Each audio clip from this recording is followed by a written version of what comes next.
Jadi secara bahasa, tajdid itu artinya pembaharuan, pengembangan, dan peningkatan. Namun Muhammadiyah mendefinisikan tajdid ini menjadi dua, yaitu pemurnian dan pengembangan. Dalam konteks pemurnian, tajdid ini dimaksud sebagai pemeliharaan matan ajaran Islam yang berdasarkan pada Al-Quran dan As-Sunnah Maqbullah. Tajdid dalam pandangan Muhammadiyah ini bersifat pemurnian terhadap akidah Islamiyah.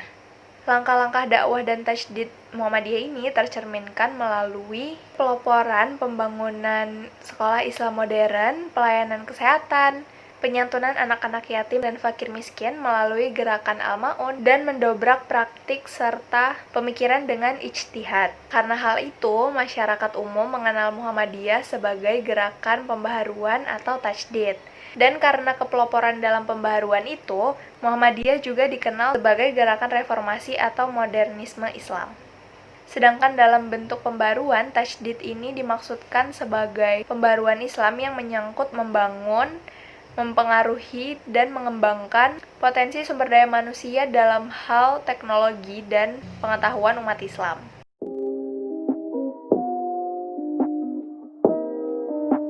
Selanjutnya, kita akan membahas model-model tajdid dalam Muhammadiyah. Yang pertama ada bidang keagamaan. Pembaharuan dalam bidang ini adalah penemuan kembali ajaran atau prinsip dasar yang terus berlaku, kurang jelas dan tertutup oleh kebiasaan dan pemikiran tambahan lainnya. Pembaharuan teologi yang dilakukan oleh Muhammadiyah meliputi yang pertama, dimensi kemasyarakatan. Supaya Islam tetap eksis di kalangan masyarakat dan memberikan kontribusi positif dalam pemecahan masalah-masalah kemasyarakatan. Yang kedua, dalam masalah ibadah. Muhammadiyah berusaha menegakkan ibadah sebagaimana yang dituntun oleh Rasulullah tanpa adanya tambahan. Dan yang terakhir, dalam masalah akidah. Muhammadiyah bertugas untuk menegakkan akidah Islam yang murni dan bersih dari gejala kemusyrikan, bid'ah dan khurafat tanpa mengabaikan toleransi dalam Islam. Keadaan agamanya itu udah terpengaruhi oleh unsur-unsur kebudayaan juga. Nah, Muhammadiyah di sini berusaha menghilangkan bentuk tambahan-tambahan ini. Ada 10 usaha pemurnian yang sudah dilakukan oleh Muhammadiyah. Yang pertama adalah menentukan kiblat yang benar. Yang kedua, menggunakan perhitungan astronomi dalam menentukan awal puasa dan awal hari raya daripada menggunakan petugas keagamaan untuk memantau pergerakan bulan. Yang ketiga, sholat di lapangan terbuka pada hari raya Islam daripada sholat di masjid yang mana ruangannya itu terbatas.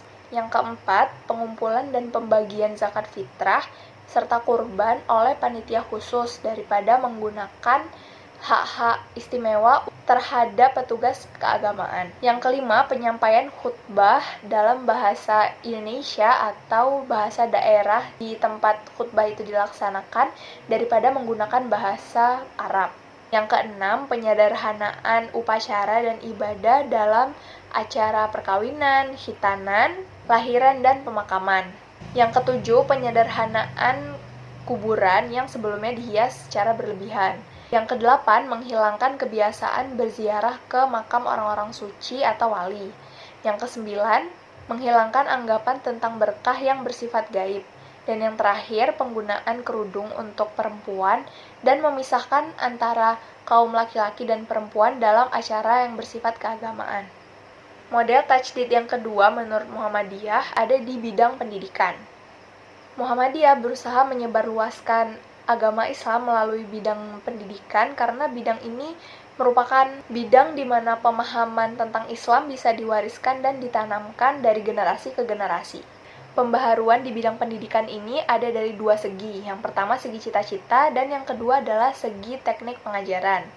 Pada segi cita-cita yaitu membentuk manusia yang berbudi pekerti luhur, baik budi, alim, open-minded dan mengerti tentang ilmu keduniaan dan bersedia untuk berjuang demi kemajuan masyarakat. Sedangkan dari segi teknik pengajaran lebih berhubungan ke cara mendidik atau cara pengajaran.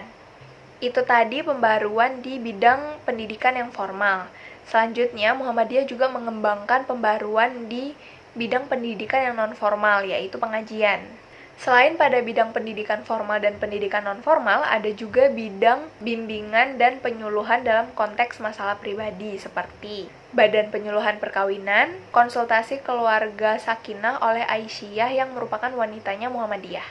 Dan model tajdid yang terakhir atau yang ketiga dalam Muhammadiyah ada di bidang kemasyarakatan. Muhammadiyah merintis bidang sosial masyarakat ini dengan mendirikan rumah sakit, poliklinik, posyandu lansia, panti asuhan dan panti jompo, rumah singgah, dan PKBM atau Pusat Kegiatan Belajar Masyarakat.